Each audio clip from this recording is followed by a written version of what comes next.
देखिए, मैं आपको बता रहा हूँ कि प्रशांत किशोर पे आरा के कोर्ट में केस दर्ज है। एक मुस्लिम लड़का ने केस दर्ज किया है बहुत पहले, आज से 3 साल पहले केस दर्ज है। उसके थीम को चोरी करके इन्होंने मार्केटिंग करके, चूँकि वो मुसलमान है, माइनॉरिटी से आता है, उसको कोई हेल्प नहीं मिला। और ये अपर कास्ट आरा का रहने वाला ब्राह्मण है। इतने चीट कर करके ये अमेरिका गए, बीजेपी को जितवाया, बंगाल में ममता बनर्जी के लिए काम किया। ये वही काम किया जिससे कांग्रेस कमज़ोर हो। बिहार का बच्चा बिहार चले गए। लालू जी ने आज कहा है कि घूर फिर करके सबों ने इनकार कर दिया, बिहार चले आए। नीतीश कुमार को पता है कि ये क्या करेगा। नीतीश कुमार ने इनकार कर दिया कि मैं आपसे न मिलूंगा, न आपके नहज पे, आपके लाइन पे मैं काम करूंगा।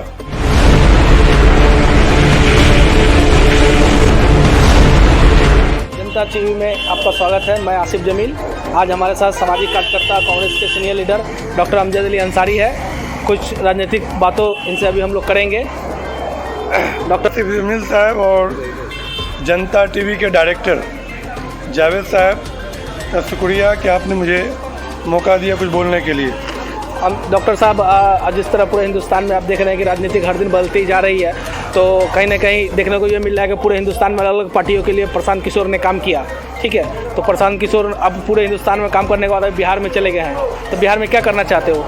कहावत है कि हिस्ट्री रिपीट एट सेल्फ, तारीख अपने आप को दोहराती है। प्रशांत किशोर का भाई वतन है बिहार। बिहार से उठे थे और बिहार में जाके दफन हो गए। सियासी तौर पे उनका वजूद खत्म हो गया। जिस तरह 2014 में जिस तरह तेज़ी से वो पूरे हिंदुस्तान में एक तरह से काफ़ी नाम कमाया, आज 2024 की वो तैयारी करने के लिए बिहार में आए हैं, तो कहीं ना कहीं ऐसा नहीं लगता है कि 14 से 24 के बीच में कहीं उनकी जो उनकी रणनीति वो कहीं ख़त्म तो नहीं हो जाएगी? देखिए, ये बीजेपी की एक रणनीति है।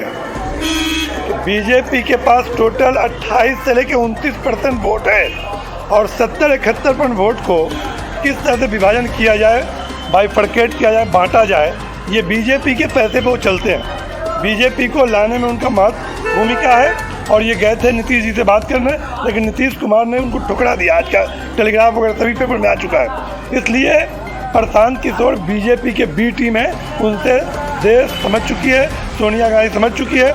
4 दिन में 3 बार कांग्रेस की मीटिंग हुई उनके साथ। ये साइड लाइन के प्लेयर है।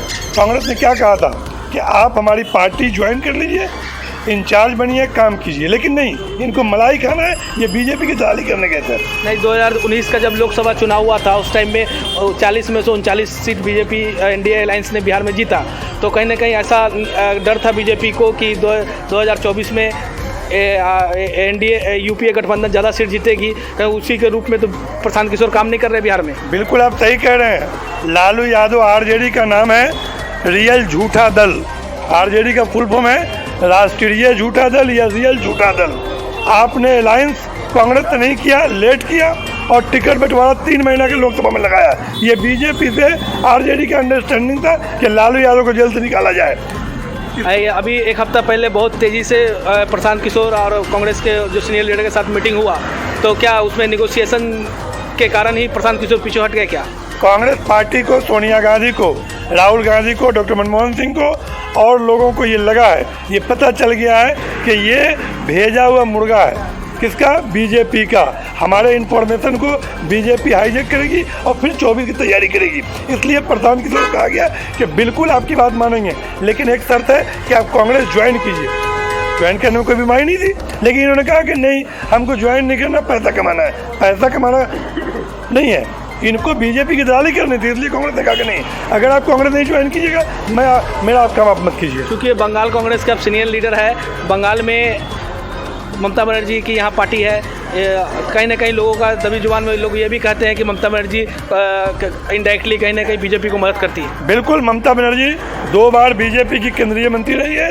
गोवा में अभी कांग्रेस को हरवाई है, बीजेपी को जितवाई है, शारदा नारदा केस के लिए डाउन करने के लिए। आज ही कीर्ति आज़ाद को टीएमसी लेकर के गोवा या मणिपुर का इंचार्ज या प्रेसिडेंट जो भी बनाइए, कांग्रेस को कमजोर करने के लिए ये मोदी के इशारे पे ममता बनर्जी काम कर रहे हैं। साहब, एक आखिरी सवाल आपसे पूछेंगे कि 2024 का इलेक्शन आने वाला है लोकसभा का, क्या बंगाल में कांग्रेस और टीएमसी का अलायंस होगा? मेरा मानना है कि बीजेपी का विकल्प कोई है तो कांग्रेस है। मैं नहीं कह रहा हूँ, ये प्रधान किशोर ने भी कहा है और लोगों ने भी कहा है कि रीजनल पार्टियों की इतनी ताकत नहीं है, लेकिन ये वक्त बताएगा कि अलायंस होगा कि नहीं होगा। बिना अलायंस का बंगाल में कांग्रेस कितनी सीट जीतेगी लोकसभा की? देखिए, बिना अलायंस का भी हम चुनाव लड़े हैं। अभी हमारे पास कलकत्ता कॉर्पोरेशन में 2 सीट है। कलकत्ते का जितना लीडिंग पेपर है, कहा था कि कांग्रेस बिग जीरो होगा केएमसी चुनाव में, लेकिन संतोष पाठक ने चौथी बार 2827 वोट से जीत के दिखाया। वसीम अंसारी ने जीता। तो कांग्रेस को दुर्बल नहीं कर सकते जितनी ताकत लगा दे। ममता बनर्जी गई थी यूपी जिताने के लिए, अखिलेश सिंह को हरवा दी, खाता भी नहीं खोल पाई अपनी पार्टी का। तो ममता बनर्जी और बीजेपी का चल चलावा हो चुका है, दोनों को कम डाउन होना चालू हो गया। धन्यवाद डॉक्टर साहब। ये थे डॉक्टर अमजद अली अंसारी। मैं जनता चैनल से आसिफ जमील।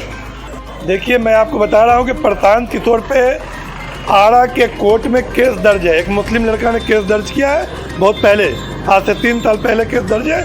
उसके थीम को चोरी करके इन्होंने मार्केटिंग करके, चूँकि वो मुसलमान है, माइनॉरिटी से आता है, उसका कोई हेल्प नहीं मिला। और ये अपर कास्ट आरा का रहने वाला ब्राह्मण है। इतने चीट कर करके ये अमेरिका गए, बीजेपी को जितवाया, बंगाल में ममता बनर्जी के लिए काम किया। ये वही काम किया जिससे कांग्रेस कमजोर हो। बिहार का बच्चा बिहार चले गए। लालू जी ने आज कहा है कि घूर फिर करके सबों ने इनकार कर दिया, बिहार चले आए। नीतीश कुमार को पता है कि ये क्या करेगा। नीतीश कुमार ने इनकार कर दिया कि मैं आपसे न मिलूंगा, न आपके नहज पे आपके लाइन पे मैं काम करूंगा।